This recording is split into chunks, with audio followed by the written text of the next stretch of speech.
Disposer d'un passeport valide, d'un visa et d'un billet n'est plus suffisant pour prendre l'avion afin de se rendre en terre étrangère.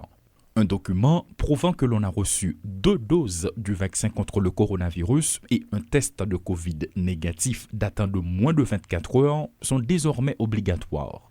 Des dispositions scrupuleusement mises en application par le ministère de la Santé qui a installé depuis l'introduction de la maladie des agents dans l'aéroport international Toussaint-Louverture.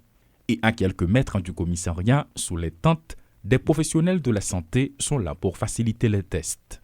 Des voyageurs n'ont pas le choix. Peu importe leur destination, ils doivent être munis d'une carte de vaccination devenue aussi obligatoire que la possession d'un passeport.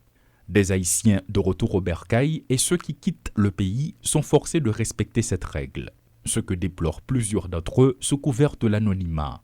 Toutefois, quelques-uns rencontrés devant l'entrée du bâtiment ne cachent pas leur frustration. Un père de famille doit se rendre aux États-Unis pour assister au mariage de sa fille. Arrivé à l'aéroport, des agents du MSPP lui ont bloqué l'accès. Hors micro, il explique que c'est parce qu'il n'a reçu qu'une seule dose de vaccin alors que 2 sont exigées. La cérémonie est dans 2 jours et les billets d'avion sont déjà payés. Ce quinquagénaire se désole des consignes imposées par les 2 institutions, l'aéroport et le MSPP. Sur la place Hugo Chavez, face à l'aéroport, un autre cas attire l'attention. Malgré l'insistance des travailleurs de la presse, une jeune femme d'une trentaine d'années refuse que sa voix soit enregistrée ou son visage filmé.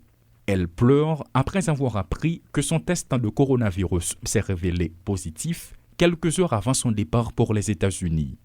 Les pays de destination imposent leurs conditions et les autorités locales n'ont d'autre choix que de les appliquer, révèle un agent du ministère de la Santé publique et de la Population.